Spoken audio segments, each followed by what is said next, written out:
안녕하세요. 네. 식사들은 하셨어요? 네. 벌써 한 달이 후딱 가네요. 네. 일일요 삼출하고 이렇게 시간이 빨리 가는지 몰랐습니다. 제가 이제 노후 준비 강의를 하면서 한 몇 가지 강의는 해드리지 못한 게 있어요. 어르신이 돼서 이제 보이스피싱, 나는 절대 안 된다라고 이제 얘기하시는 분들 보는데 똑똑하고 잘난 사람들도 걸려 넘어지는 경우도 보고 그랬어요. 그래서 그 내용에 대해서 못했고, 상속이라든가 이런 부분, 건 못했지만, 오늘 이 내용에 대해서 이제 함께 해보겠습니다. 오늘 강의 제목이 뭐죠? 품이 있는 죽음 준비하기, 아름다운 마무리에 대해서 우리 한번 같이 시간을 갖도록 하겠습니다. 자, 살아서 보기 힘든 사진이 하나가 딱 있는데요. 이 사진이 무엇인지 함께 보도록 하겠습니다. 자, 이 사진이 뭘까요? 궁금하죠? 예. 근데 어떤 분이 이걸 맞췄어요. 깜짝 놀랐어요. 이게 뭐냐면요. 무덤 속에 누워가지고 살아있을 때 하늘을 본 이 사진이에요. 그러니까 무덤 속에서 본 하늘, 살아서는 볼 수 없는 이런 적이 뭐야.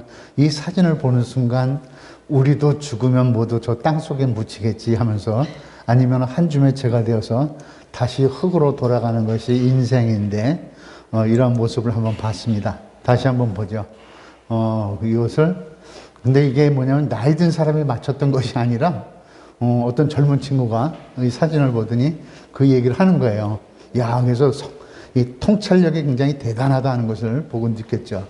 자, 그래서 우리가 저 자리에 눕거나 한 줌의 죄가 되는 그날까지 우리가 하늘을 우러서 한 점 부끄럼 없는 행복한 삶을 살다 가리라. 그러다 보니까 내 안에 있는 감사하는 마음이 절로 생기는 거예요. 그래서 내 자신의 삶을 다시 한번 뒤돌아보면서 삶과 죽음이 무엇인지 한번 성찰해보는 시간을 갖고자 이렇게 생각을 했습니다. 우리는 가끔씩 이런 얘기를 하잖아요. 사람이 죽는데 그냥 죽는 것이 아니라 개죽음을 당했다는 얘기 하잖아요. 그죠? 왜 개죽음이라는 얘기를 했을까? 그러니까 사람이 사람답게 살지 못했기 때문에 죽음조차도 사람답게 살지 못하는 것을 우리는 개죽음이라는 얘기도 한다고요. 그래서 우리가 죽음을 잘 알면 살아가는 방법도 잘 알게 된다는 것이죠. 그래서 죽는 방법을 배우십시오 하는 겁니다. 그러면은 당신은 살아가는 법도 알게 됩니다. 이렇게 얘기를 하는 거죠. 그래서 우리가 이 되게 너무 엄숙하고 딱딱하게 이렇게 굳은 마음으로 볼 필요는 없지만은 그래도 우리 자신을 한번 들여다보는 시간이 필요하다고 이렇게 생각을 합니다. 자, 그래서 뭐라고 써 있냐면 이렇게 돼 있죠. 잘 보낸 하루가 행복한 잠을 가져오듯이 잘 살아온 인생이 행복한 죽음을 가져옵니다. 이건 뭐냐면 1500년도에 레오나르도 다빈치라는 화가가 이런 얘기를 했어요. 그러니까 이 죽음이라는 것은 인류가 생긴 이래 지금까지 어느 누구에게도 똑같이 적용되는 얘기죠. 나는 절대 죽지 않겠다라고 얘기한 진시 황제가 이 한국의 땅을 찾아서 조선 땅에 와가지고 불로초를 찾으려고 그렇게까지도 했는데 결국은 죽을 수밖에 없었던 거죠. 그래서 사람이 사람답게 사는 것을 웰빙, 그래서 우리가 어느 시대 때부터 잘 살아보세요, 잘 살아보세요, 우리도 한번 잘 살아보세요 라고 하면서 우리가 열심히 살았던 그 시대에는 이런 웰빙이란 말이 없었어요. 근데 우리가 배고픈 사실이 잊어질만 하니까는 웰빙이란 말이 나오기 시작했습니다. 그리고 사람이 사람답게 늙는 것을 웰에이징이라고 얘기하고, 사람이 사람답게 죽는 것을 웰다잉이라고 얘기한다 이거죠. 그러면 우리네 인간에 있어서 보니까는 인간은 뭐예요? 언젠가는 모두 죽는다는 것이죠. 이 명제는 바뀔 수 없는 불변의 진리겠죠. 이것만큼은 확실한 진리인데 영원히 살 것 같이 생각하면서 내일을 향해 달리는 것이 인간들이라는 것이죠. 자, 그러면 이 삶에서 보니까는 요람에서 무덤까지 우리에게 있어서 아름다운 죽음이란 무엇인가? 아무리 죽음이 아름다울 수가 있겠는가라고 생각할 수 있어요. 그리고 우리의 생명을 보니까 우리가 한번 고민해 볼 필요도 있었습니다. 우리는 이전에 비해서 죽음에 대해서 많이 겸허해진 것은 사실입니다. 옛날에는 이 죽음이란 말은 입 밖에도 꺼내지 못했던 어떤 터부시됐던 그런 시대에 살기도 했었어요. 그리고 아무리 슬프고 아프고 그래도 피하고 싶은 존재가 뭐다? 죽음이었어요. 그러다 보니까 우리는 내가 누구인지, 어디서 와서 어디로 가는 존재인지 생각해 보는 것도 우리가 살아가는 인생에서 필요하다 이거죠. 나는 누구인가? 나는 내 이름을 가지고 있는 김효철이는 나는 누구인가? 누구의 아빠인가? 누구의 아내인가? 누구의 남편인가? 이것이 진정 나라는 존재인가? 진정 나는 누구인가? 김치찌개를 좋아하는 나는 내가 김효철인가? 나인가? 여러 가지로 생각해 볼 수 있겠죠. 이런 상황에서 봤을 때 사람은 때로 자신이 생각해 온 것과 다른 진정한 나를 발견하고서 당황할 때가 있어요. 아니, 나에게 이런 것이 있었어? 라고 생각했던 경우들이 있었죠. 생명이 얼마 남지 않았을 때 진단을 받고 나서 비로소 자신이 누군지 알아내려는 그런 행위를 하는 경우들이 많이 있습니다. 그리고서 후회하면서 내가 조금만 더 살 수 있었으면 이것만큼은 절대 안 했을 텐데 하면서 이런 경우들이 우리에게는 종종 있었습니다. 호스피스란 말 들어보셨죠? 예, 이 호스피스가 카톨릭 수녀님들이 처음 한국에 도입을 해가지고 돌아가시는 분들, 임종을 앞둔 분들에게 죽음을 잘 맞을 수 있도록 해주시는 이 수녀들이 이제 그 이야기를 짧게 보였는데요. 완치 가능성이 없는 환자들, 그 가족의 고통을 이제 덜어주고, 그 다음에 그분들의 삶의 질을 향상시키기 위한 치료 행위가 이제는 처음에 이제 카톨릭에서 시작을 했는데 이게 점점 확장이 되면서 어떤 불교 쪽에 있는 분들도 스님들도 이제 호스피스를 하고 이렇게 하는데, 우리네 인생에 있어서 보면 자신의 품위와 인격을 가지고서 고통 없이 남은 삶을 보내도록 도와주는 거. 처음에는 호스피스는 뭐 이렇게 통증을 없애는 이런 뭐 프로그램이다 이렇게 생각했던 분들도 없지 않아 있었어요. 그러나 본인이 스스로 맞아들이는데 우리가 한번 잘 생각해 보자고요. 삶은 어떻게 돼요? 신생아실이 아닌 호스피스 병동을 아는 데서 시작됩니다라고 어느 호스피스 전문 의사 선생님이 이런 말을 하더라고요. 그러니까 우리가 살아간다는 데 있어서 삶이라는 것은 아기가 탄생하는 그 순간에 태어났다.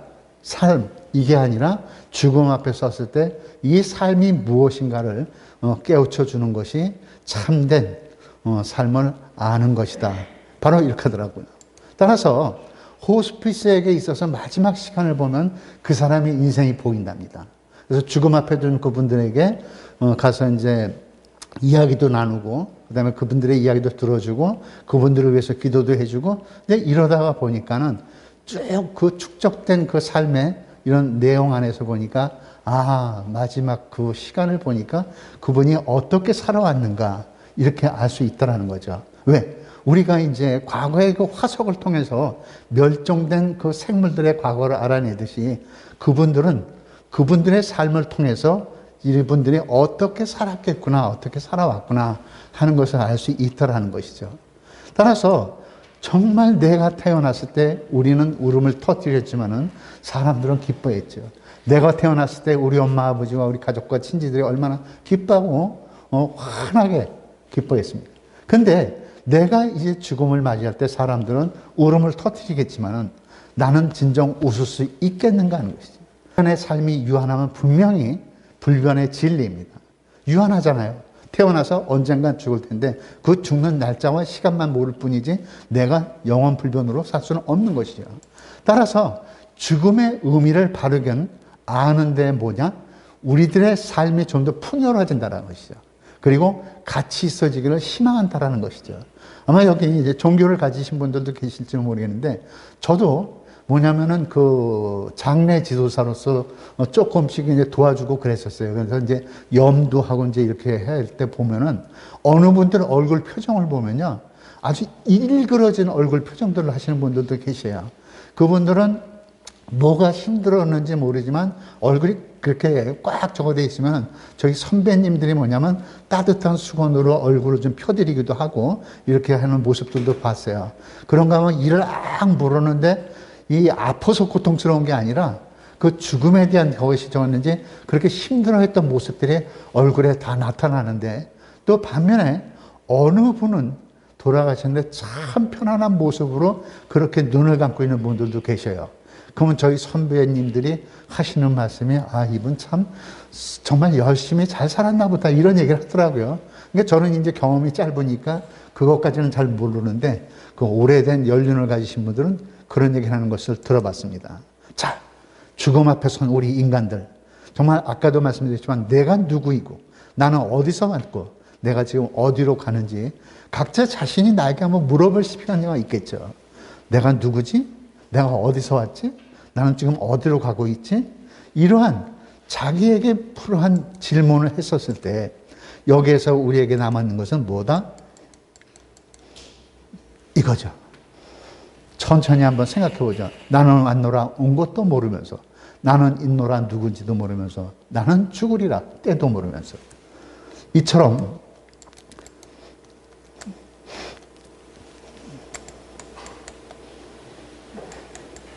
오늘은 말썽을 피우네요. 네. 이제 우리가 이제 죽음에 대해서 이야기하는데, 세계보건기구에서는 소생할 수 없는 영원한 죽음을 죽음이라고 얘기하고, 미국에서 통계청에서는 삶을 의미하는 소견이 전혀 없는 영구적인 종식을 죽음이라고 얘기한대요. 그리고 우리 한국어 대사전에서 보니까 죽을 사자, 인몰, 뭐 사망, 사세, 끝장 죽는 일, 생명이 없어지는 현상, 이런 것들을 죽음이라고 이야기한답니다. 그러면 죽음에 대한 명제에서 보니까 우리가 이것은 분명한 것이죠.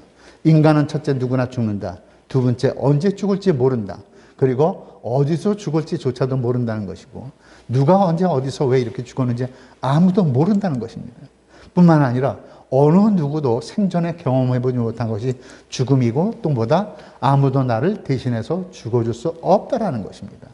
그리고 과거에는 우리 어머님, 아버님들이 편찮아서 병원에 가서 죽음을 맞이게 되면 의사 선생님이 호수를 빼주거나 그러면서 집으로 모시고 가라 그래가지고 집에서 죽음을 맞을 수 있도록 해주셨어요.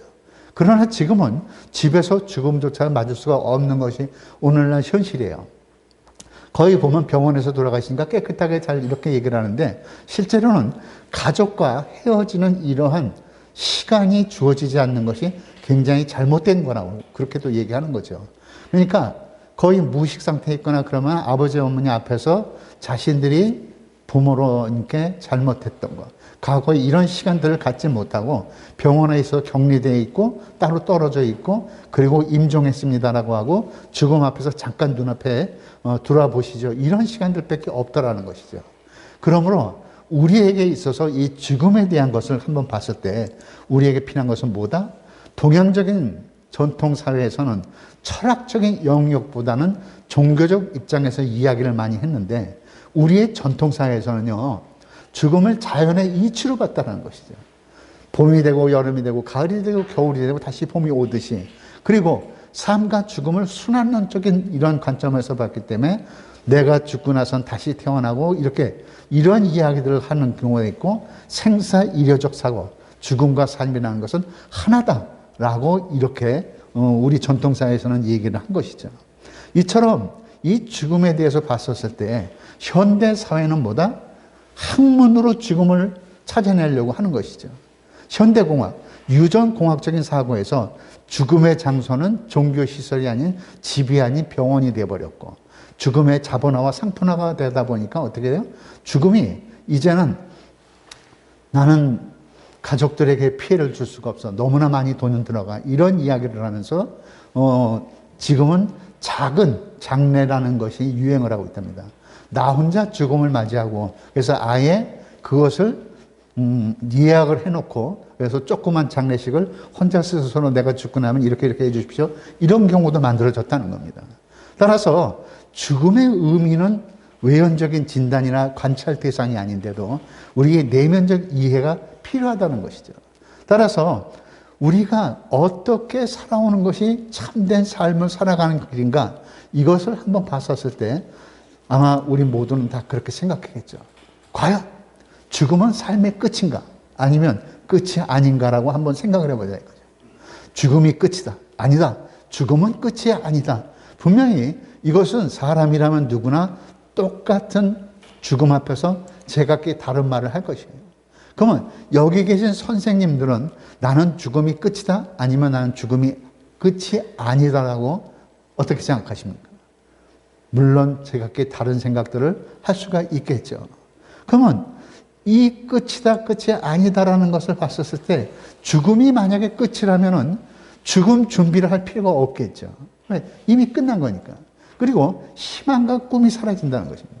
뿐만 아니라 인생의 가치와 의미는 크게 줄어든다는 것이요.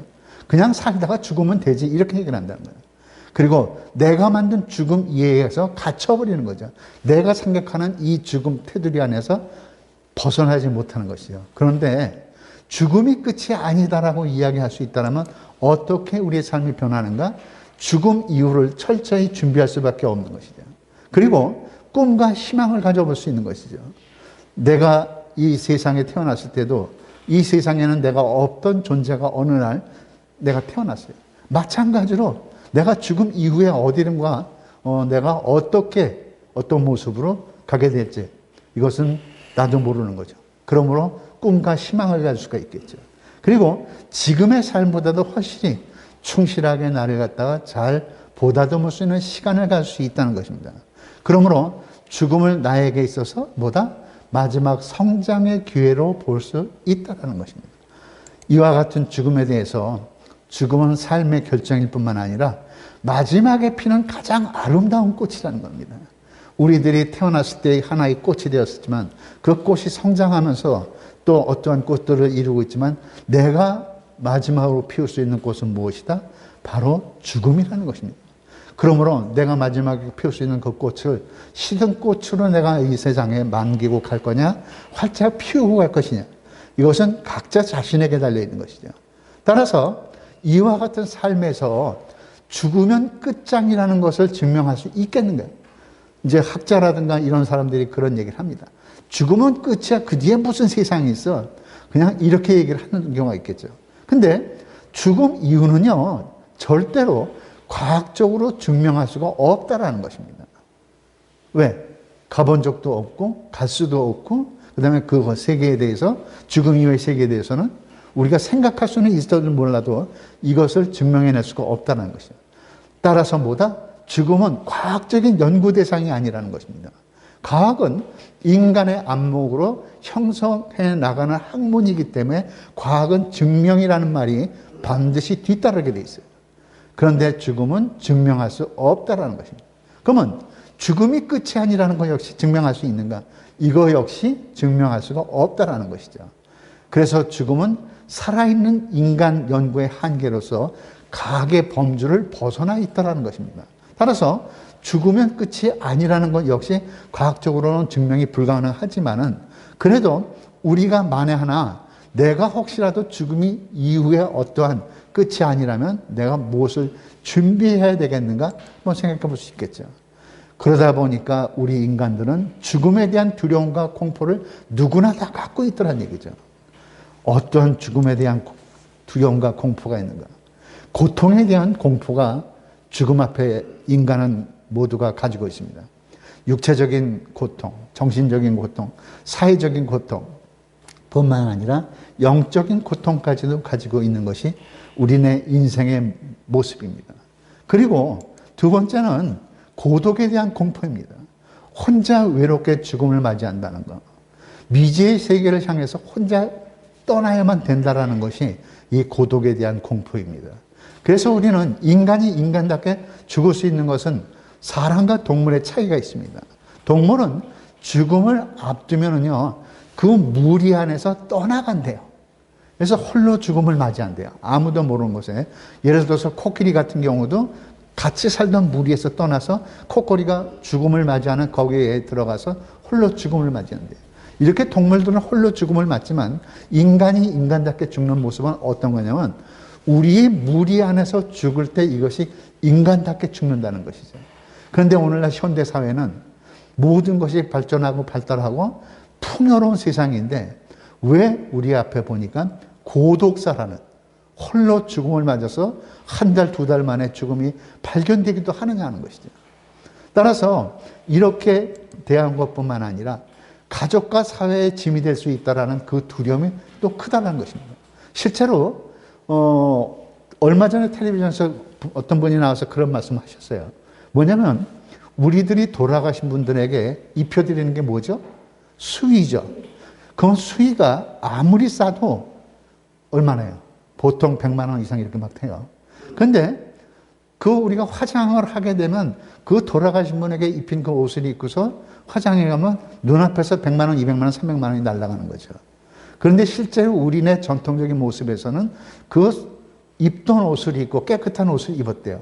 그리고 오히려 그 살아있는 자손들이 수의를 입었다는 거죠. 수의 쪽 같은 거. 그거 왜 그러냐면 불효했기 때문에, 효도를 못했기 때문에 까끌까끌한 것을 입어가지고 그렇게 해서 부모님께 잘못했습니다. 이러한 모습을 보여드리기 위해서 저거 하는데, 지금은 이게 일제시대 때 뭔가 잘못돼가지고 돌아가신 분에게 수의를 입히고 그래요. 그래서 저는 뭐냐면 나중에도 나오는 얘기지만 저는 이미 유서를 써놨지만 나는 내가 입던 옷, 평상시에 입는 깨끗한 옷을 갖다 준비해 놓은 게 있어요. 그러니까 내 양복에다 넥타이에다가 그 바지에다가 이렇게 해서 나를 입혀가지고 그리고서 나는 그 장례를 치러달라고 했어요. 그러니까 이러한 모습 속에서도 우리는 뭐냐면 가족과 사회의 짐이 될 수 있는 두려움. 야, 내가 저거 하면 병원에 가면은 돌아가신 분 앞에 이것만 한번 해놓게 되면 어떻게 돼? 눈 한 번 깜빡하면 100만 원, 200만 원, 300만 원. 두려운 거죠. 무서운 거죠. 그러니까 이런 것이 가정에 대한 이런 불안감이 있을 수밖에 없겠죠. 그리고 죽음에 대한 두려움과 공포 속에서 뭐냐면 죽어가는 과정에 대한 불안이 있는 것이죠. 내가 어느 날 숨을 쉬고 있다가 숨을 쉬지 못하고 이렇게 저거 하면서 병원에 가서 있고 의식을 잃고 그 다음에 귀에는 소리가 들리는데 나는 표현하지 못하고 이런 불안감이 있는 거죠. 그리고 인생을 불완전한 상태로 마침에 대한 불안이 있는 거죠. 내가 뭔가를 갖다 이뤄놔야 되는데 이뤄놓지 못하고 떠나야 된다라는 이러한 불안감이 있는 것이죠. 그리고 내가 사라져버린다라는, 내가 소멸해버린다는 이 불안감도 더 큰 거죠. 내 아들, 딸들은 지금 눈앞에 있는데 쟤네들을 내가 두고 어떻게 떠나지? 이런 불안감. 그리고 죽음 이후에 대해서 어떤 심판과 벌에 대한 그런 불안들도 갖고 있는 것이 어떤 신앙을 가지신 분들, 이런 분들이 그런 얘기를 하고 있습니다. 따라서 죽음에 대한 두려움에 대한 방어 기제를 사람들은 누구나 가지고 있어요. 어떤 방어 기제를 가지고 있느냐? 나는 죽는 게 아니야. 나는 후손들을 남겨놨으니까 나는 살아있는 거야. 내 후손을 살려놨지. 이러한 생물학적인 뿐만 아니라 사회학적으로도 나는 아직도 후손을 남겼으니까 나는 이미 간다 하더라도 내 후손이 살아있으니까 나는 삶을 조금은 떼어놨어. 이런 생각을 한다는 것이죠. 또 하나는 죽음 이후에도 생명이 계속된다라는 종교적인 신념. 그러니까 어떤 종교를 가지신 분들 중에서 보면은 뭐 불교든 카톨릭이든 그리스도교든 어떤 기독교든 이런 모든 데서 보면은 보다 높은 차원의 존재가 된다는 것으로서 죽음을 초월하게 되는 이런 얘기를 하는 것이죠. 그 다음 상징적인 불사성이 자신에게 달성된다고 생각합니다. 나는 열심히 살아오면서 책을 써. 이 책은 내가 죽더라도 세상에 남아있으니까 나는 살아있는 것이야. 이렇게 생각할 수 있는 거죠. 내가 또 뭐냐면 교육, 그 다음에 어떤 영향력을 가지고 살아왔던 그 하나하나가 나는 살아있다고 믿는 것. 이게 뭐냐면 죽음에 대한 방어 기제로서 적어가는 것이죠. 그러므로 이와 같은 데서 보면 또 하나는 뭐냐면 자연 자체를 통해서 인간이 살아있다라는 그런 신념을 가지고도 있습니다. 삶과 죽음이 순환하고 있는 과정이기 때문에 나는 소멸되고 다시 태어나고 이런 순환적인 모습 속에 있다라고 생각하는 거예요. 뿐만 아니라 감정의 고양 상태로서 생과 사가 모두 사라진다 할 때 때로는 누군가는 노래와 춤과 전쟁, 성의 임신 운동 이런 작품 등을 통해서 기계적인 도피를 통해서 나타나는 감정의 고양이라는 것이 있습니다.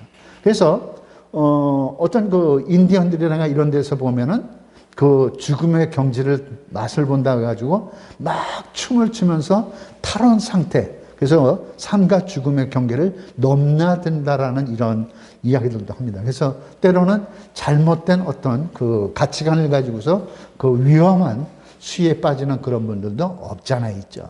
자, 그렇다면 죽음은 뭐예요? 남의 문제가 아니라 바로 뭐다? 나의 문제라는 것입니다. 그래서 죽음에 대한 새로운 인식과 준비 교육이 필요하다는 것이죠. 근데 외국 같은 경우, 특히 유럽 같은 데는요, 어릴 때부터 죽음 교육을 시킨다는 거예요. 그래서 죽음이 두려움이 아니라 우리 생에서 자연스럽게 받아들여야 된다는 것을 가르치는 거죠. 물론 죽음이라는 것은 부모님이 자식이 적을 때 말할 수 없는 슬픔은 똑같죠. 그러나 올바른 가치관을 가지고 살아라 하는 것이에요.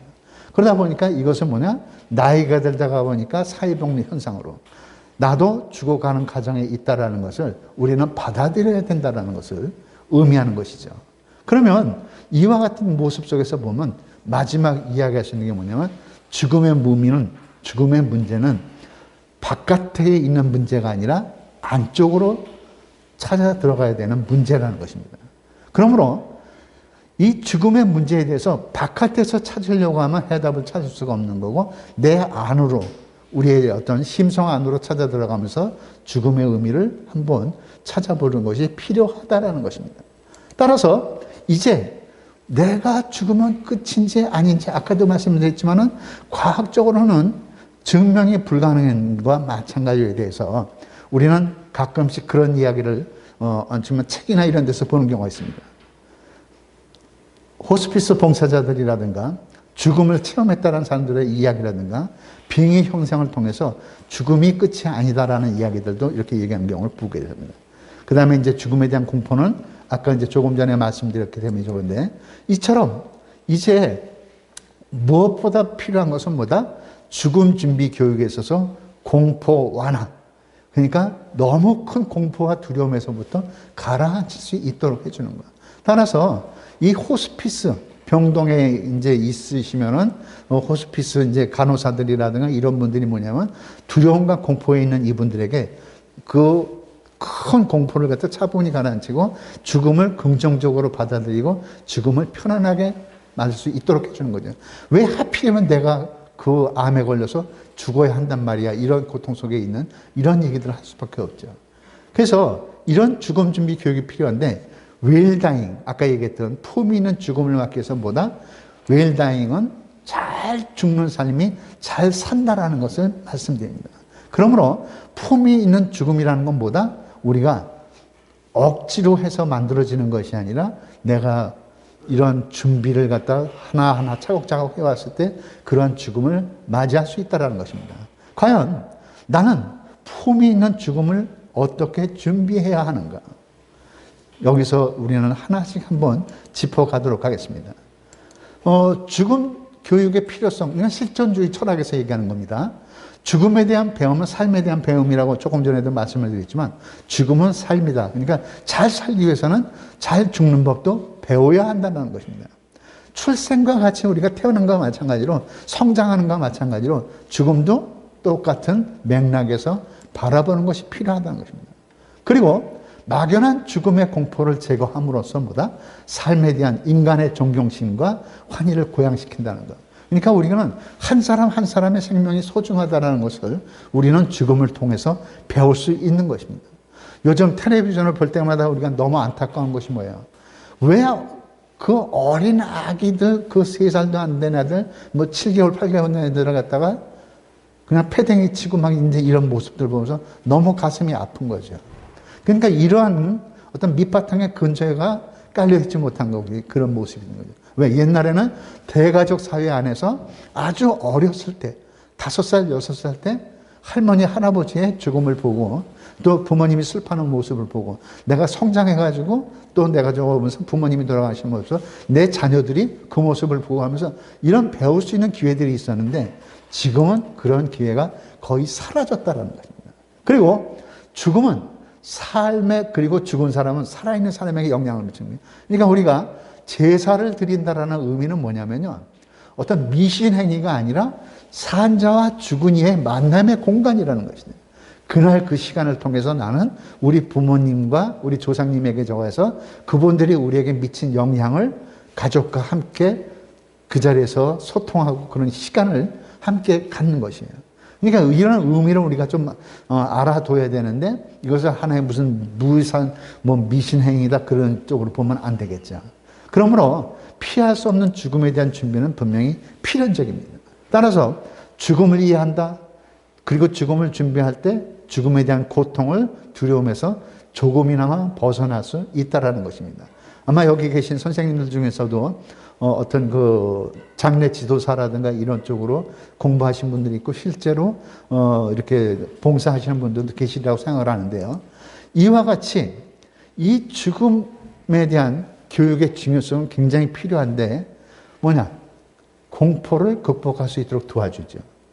그리고 실제로 이제는 아까도 말씀드렸지만 언젠가는 그런 시기가 이제 거의 다 왔다고 생각을 해요. 옛날에는 내 부모님이 돌아가시면 우리 가족이 모이면은 어마어마한 사람들이 함께 슬퍼하고 함께 저거했어요. 근데 실제로 저는요, 그걸 봤는데 아주 오래전이었어요. 아주 오래전에 어떤 일이 있었냐면 이런 일이 있었어요. 부모님이 돌아가셨는데요. 친지도 없고 아무도 없었어요. 한 사람이 뭐냐면은 그 장례식장에서 혼자 부모님하고 단 둘이었어요. 이게 이제 우리 시대에 와가지고는 앞으로 그런 시대가 불과 얼마 남지 않았겠죠. 이제 혼자서 부모님을 갖다가 모시고 장례를 치러야 되는 이런 시대가 오지 않았는가 하는 생각입니다. 그래서 이 죽음 준비 교육이 필요한 게 이거죠.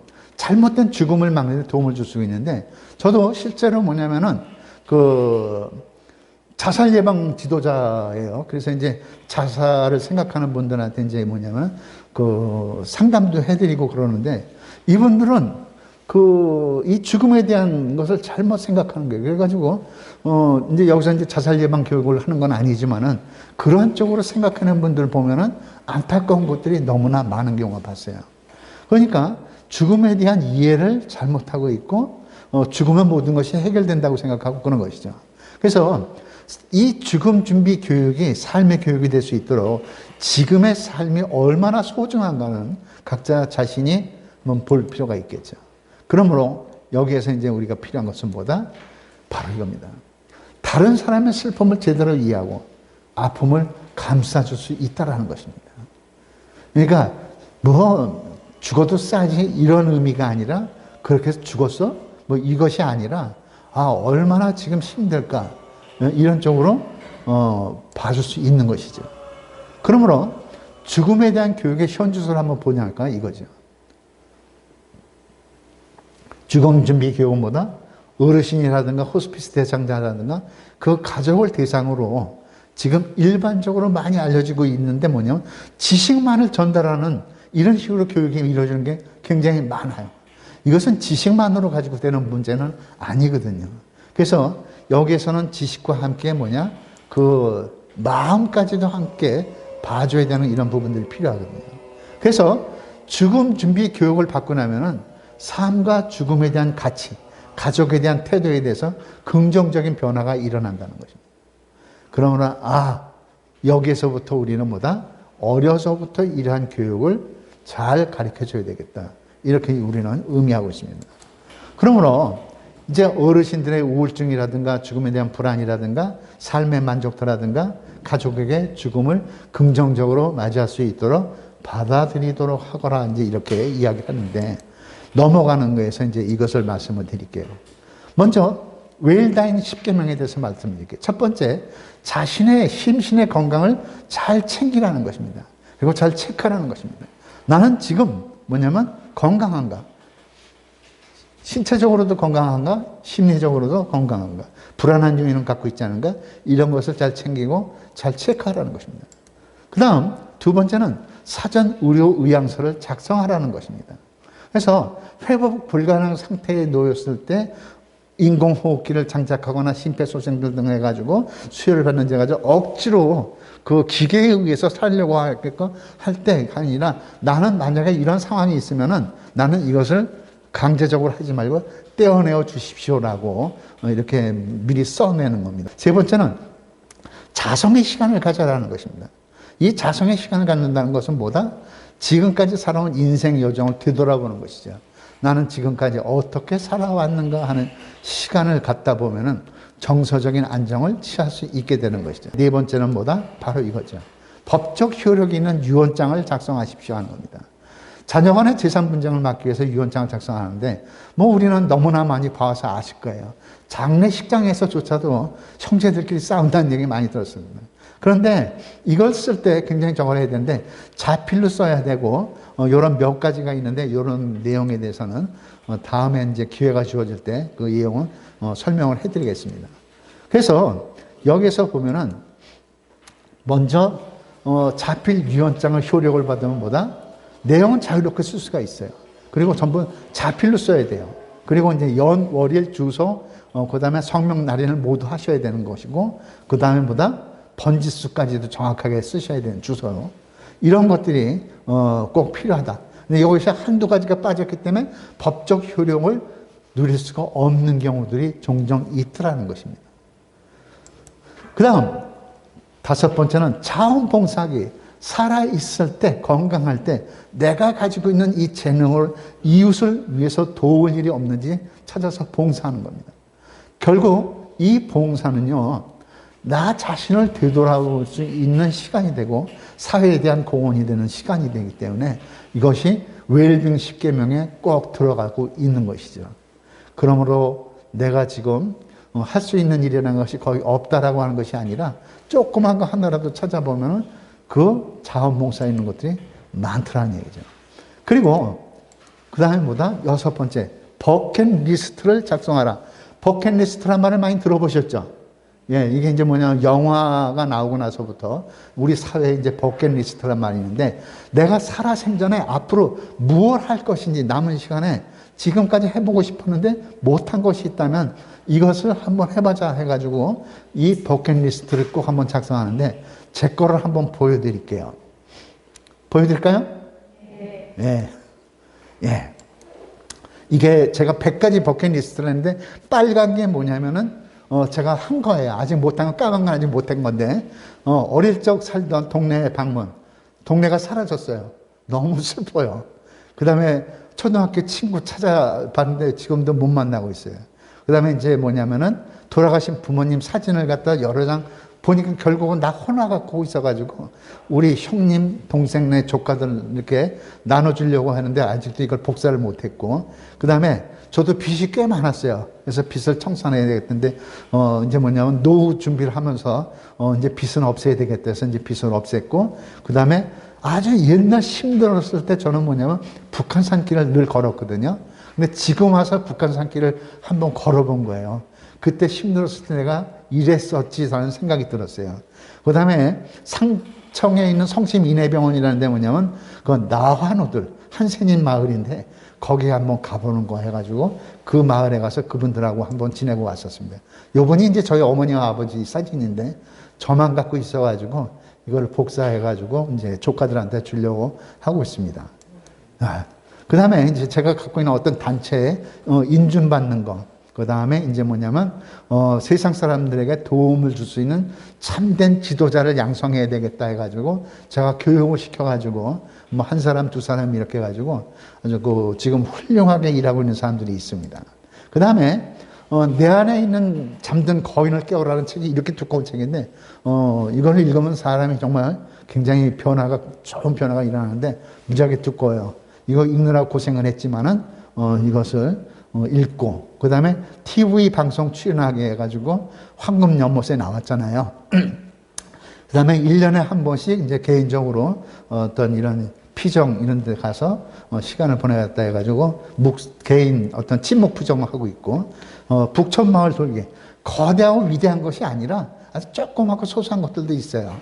그 다음에 뭐냐면, 황학동의 풍물시장, 벼룩시장, 가서 한번 사람들 사는 모습을 한번 숨쉬는 걸 보고 오고 싶다. 이런 거. 그 다음에 이제 노량진 수산시장에 경매하는 거 한번 가보고 싶었는데 아직 못 가봤어요. 그래서 이런 것들. 그 다음에 이제 제기동에 있는 약재시장에 가가지고 그 냄새 좀 한번 맡고 오자 하고 그 다음에 글을 한번 써보는데 냄새까지 맡고 왔고 아직 글은 못 썼고요. 그 다음에 이제 뭐냐면 구두 수선을 한번 내가 해가지고 내 구두를 내가 한번 고쳐보자 해가지고 이런 것들을 해보고 있었습니다. 그 다음에 이제 뭐 이렇게 프랑스에 있는 뭐 이렇게 뭐 어떤 수도 마을 이런 데 가서 한번 살아보기 이런 건 아직 못했고요. 그 다음에 이제 배 타고 나가서 낚시하기. 그 다음에 고급 호텔에 가가지고 나 혼자서 나만을 위한 시간 한번 즐겨보자. 비록 그 값이 지금은 내가 돈을 벌어가지고 다 가족을 위해서 썼다면 나만을 위해서, 나를 위해서 한번 써보자 해가지고 한 5만 원짜리 내가 식사를 한번 한 적이 있어요. 그리고 그 시간에는 스마트폰도 꺼놓고 그 다음에 조용히 음악을 들으면서 아주 천천히 먹으면서 너무너무 잘 자랐어 하면서 나에게 나를 위로하는 그런 시간도 가졌습니다. 그 다음에 목련 것을 따서 지금 목련 많이 폈잖아요. 이것을 말려가지고 차로 만들어가지고 목련차를 아주 즐기고 있습니다. 이렇게 뭐냐면은 재봉틀 배우기도 있고, 그 다음에 이렇게 이제 죽음에 대한 자료를 수집하는 것. 각 나라, 각 종교, 이제 이런 것들이 있다 보니까, 다른 종교에서도 저보고 이제, 죽음에 대한 교육을 시켜달라고 이제 이렇게, 연락이 와요. 그러면 이제 그쪽의 종교는 죽음을 이렇게 하고, 다른 종교는 이렇다는 것도 이제 강의도 해드리고, 그 다음에 이제 필리핀에 보면은 바탕카스라는 섬이 있는데, 거기 가서 이제 이렇게 한 석 달간 살다가 왔어요. 이런 시간들. 그 다음에 이제 이렇게, 외국에 한번 나가보고 싶다라는 것들, 이런 것들도 있고. 그 다음에 부르 청소년 장학금 지원해가지고, 저는 지금까지 한 20몇 명, 고등학생들 등록금을 대줬는데, 걔네들은 나를 몰라야 되고, 나는 걔네들을 몰라야 돼요. 그러니까 서로가 서로를 모르는 상태에서 하는데, 여기서 조건이 하나 있는데 뭐냐면, 공부를 진짜 못하는 애. 근데 뭐냐면, 학업이 힘든, 돈이 없어서 공부 못하는 애한테, 장학금을 준다, 이렇게 얘기를 했어요. 그 이유가 뭐냐? 공부를 잘하면 누구든지 장학금을 다 줘요. 근데 공부를 못하기 때문에 공부하고 싶어도 학교를 졸업 못하면 안타깝잖아요. 그래서 그런 애들에게 장학금을 주십시오 해가지고 한 30명 가까이 이렇게 하고 있습니다. 그 다음에 이제 끊임없이 이제 한다는 거, 변화, 내가 공부하겠다라는 거 하고, 그 다음에 뭐냐면 특별히 기억할 사람을 갖다 100명을 뭐 선정을 해가지고 손으로 편지를 쓰는 거예요. 그래서 손편지. 지금은 컴퓨터로 다 손으로 이렇게 쳐가지고 이제 쭉 뽑았는데, 손으로 한자 한자 써가지고, 이렇게 근데 지금까지 25명에게 보냈습니다. 75명 이제 남아있고요. 그 다음 뭐냐면은 추억 물품을 보관하는 것이다. 7개명.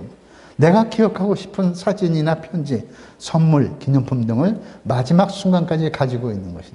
저도 뭐냐면 우리 아버님 돌아가시고 나서 유품들을 보다 보니까 할머니가한테 들은 선물인지 아주 할머니가 주신 거였어요.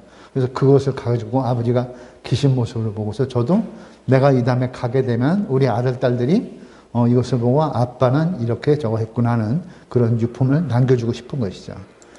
자, 그래서 이제 마음의 빛을 청산하게, 그것은 뭐 물질적인 빛뿐만 아니라 마음의 빛도 청산하는 그런 시간이 이제 필요하다라는 것을 말씀드립니다. 자, 이것은 용서받고 용서해야 되는 그런 시간이 있으면, 그런 분이 있다면 꼭 용서해주고 용서를 받아야 된다라는 거. 이것이 뭐냐면 웰빙 10계명의 8계명입니다. 그 다음 뭐냐면 9번째, 고독사를 예방하라는 것입니다. 위급한 순간에 가장 빨리 도움을 청할 수 있는 가족이나 친구, 아니면 주민센터, 뭐 이런 가까운 이웃에게 연락할 수 있도록, 우리는 괜찮다 하더라도 혹시 주위에 이런 사람이 있더라면은, 요즘은 주민센터 사회복지사가 있고 너무나 잘 돼 있어요. 그래서, 이런 쪽으로 연결을 맺어줄 수 있도록 해주는 것이 필요하다는 것입니다. 자, 그 다음에 이제 10번째, 뭐다? 장래 계획 세우기에서, 구체적인 모습. 아까 이제 제가 말씀드렸지만 나는, 죽고 나면은, 양복을 입혀달라는 거, 넥타이 매달라는 거 하고, 그 다음에 내가 원하는 죽음의 모습을 가족들에게 얘기하는 거. 옛날에는 이 죽음을 얘기한다는 것은 상당히 터부시되어 있고 인정했는데, 지금은 자연스럽게 이제 얘기할 수 있는 것들이 되겠죠. 이렇게 해서 우리가 이제 아까 얘기했던 이제 작은 장래, 아름다운 마무리에서 했던 것이, 뭐, 돌아가시고 나면 엄청 큰 이런 적이 아니라 한번 인터넷에 들어가셔가지고 작은 장례라고 한번 쳐보세요. 그러면 요즘은 나 혼자서 죽음을 맞이하고, 그 다음에 나는 조금 하게 되면은, 소액으로, 그러니까 큰 돈을 안 들이고 내가 죽음을 맞이했어요. 근데 이게 뭐냐면 홀로 사는 사람이 아니라, 자식들도 다 있는 이런 부모님이 이런 작은 장례식을 예약한 분들이 의외로 많더라는 것이죠. 그래서 이제 이러한 쪽으로도 한번 우리는 생각해 볼 수 있다라는 것입니다. 자, 그래서 이제 이것이 아까 얘기했듯이 웰다잉 10계명 10가지를 갖다가 우리가 준비하는, 죽음을 준비하고 죽음을 맞이하는 그런 10계명을 말씀을 드렸습니다. 그래서 한번 이런 생각을 해볼 수 있겠죠. 나 김효철이는 몇 세의 일기로 세상을 떠났다. 나의 그 죽음의 사망 원인은 뭐였다.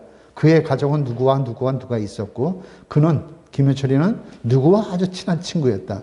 그는 사망할 당시 무엇을 하고 있었다. 이런 생각을 한번 해가지고 나의 사망기를 한번 써볼 수도 있겠죠.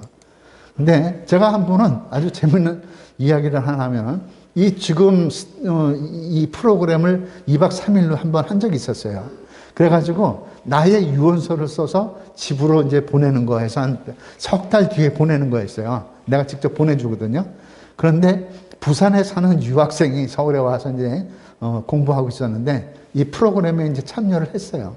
그리고 이제 유서를 썼어요. 그리고 이제 집에다가 이제 내가 석 달 뒤에 보냈는데 석 달 뒤에 그 아가씨 집에서 난리가 난 거예요.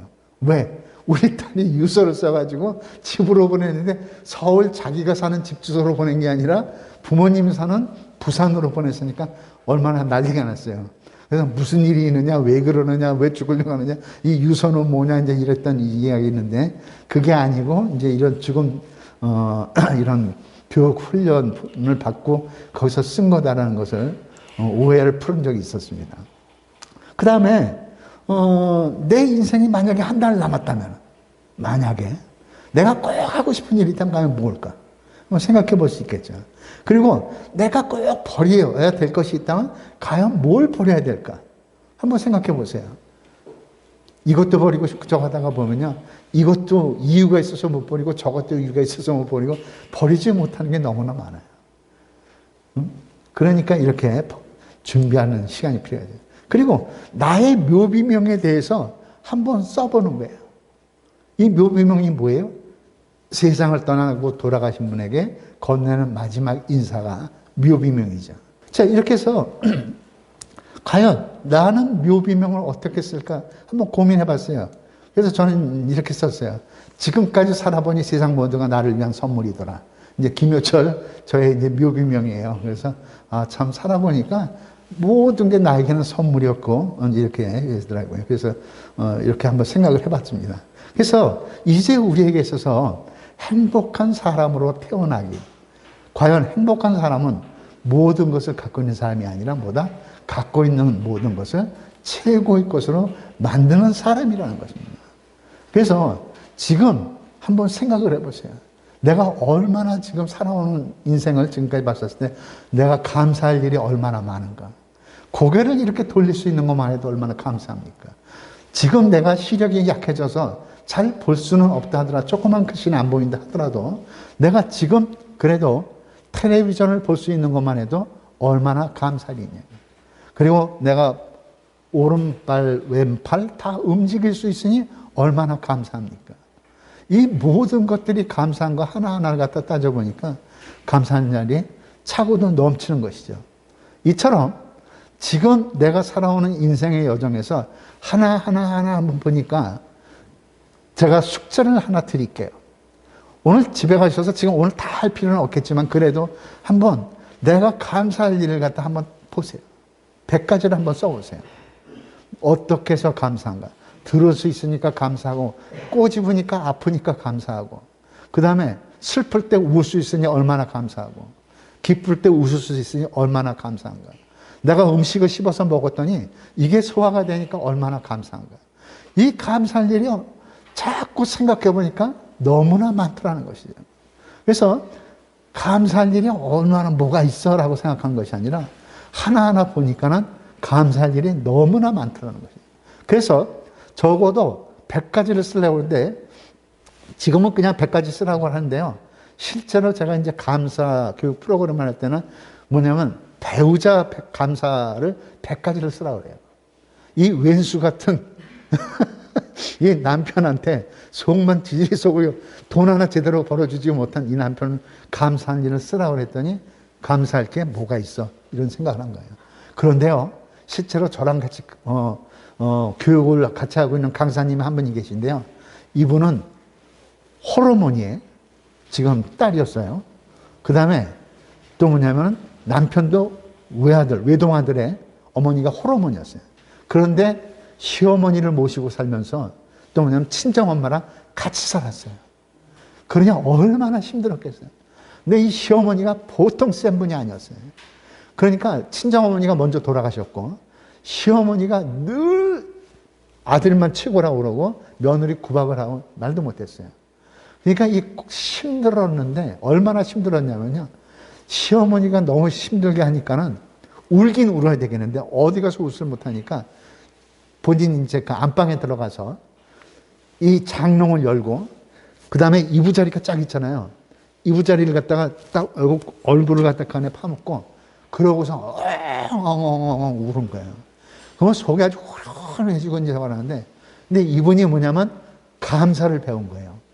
그리고 나서 먼저 남편에 대해서 이제 감사. 지금도 이분은 뭐냐면 하루에 5가지씩 남편한테 이제 감사 일기를 써준대요. 그럼 남편도 이분한테 써주는데 시어머니한테 감사 일기를 쓴 거예요. 시어머니 이래서 감사합니다. 이래서 감사합니다. 이 감사한 걸 쭉 쓰다가 보니까요. 그리고 나서 시어머니한테 이걸 보여드리면서 얘기를 했대요. 근데 시어머니는 지금도 90이 넘으셨는데 담배 피시고 하루에 반갑. 예? 그러니까 집에서 맨날 이 담배 진동내가 나잖아요. 그래도 어머니 살아계셔서 감사합니다라고 얘기를 하고 이렇게 변했다는 거죠. 그러니까 옛날에는 감사를 몰랐을 때는 어떻게 됐다? 시어머니가 밉고 너무너무 힘들고 세상에 사는 게 그랬는데 감사를 알고 나서부터 보니까 한 가지 한 가지가 감사더라는 거죠. 그래서 지금 실제로 내 자녀 중에 누군가는 잘 성장을 해서 훌륭하게 성공해서 멋지게 있으니까 감사할 수도 있지만 때로는 내 아들, 딸들이 나이 30, 40이 됐는데도 아직도 직장을 못 가고 시집장가 결혼 안 해도 그래도 이놈이 살아있고 내 곁에 있으니까 얼마나 감사하다 이렇게 생각할 수 있겠죠. 실제로요. 제 딸아이는 지금 이태리에 있어요. 하루하루가 저한테는 너무나 힘들어요. 왜 아시잖아요. 코로나로 인해서 어때요? 말도 못하게 해져가는 거예요. 그러니까 돈을 그 딸이 가서 뭐냐면 그 요만큼 벌기 위해서 가가지고 살고 있는데 그 코로나 때문에 가가지고 뭐 10만 명이 죽었다 막 이런 얘기 듣고 뭐 하루에 뭐 몇천 명이 뭐 그냥 코로나로 뭐 갔다 하면 그때마다 저는 이제 심장이 막 조이고 있는 거예요. 그래도 지금 내 딸아이는 아직도 살아있고 나랑 통화했으니까 감사합니다. 이 생각이 드는 거죠. 그래서 내가 지금부터 저거 했던 말씀드렸듯이 내가 감사한 것을 하나하나 손꼽아 보고 내가 정말로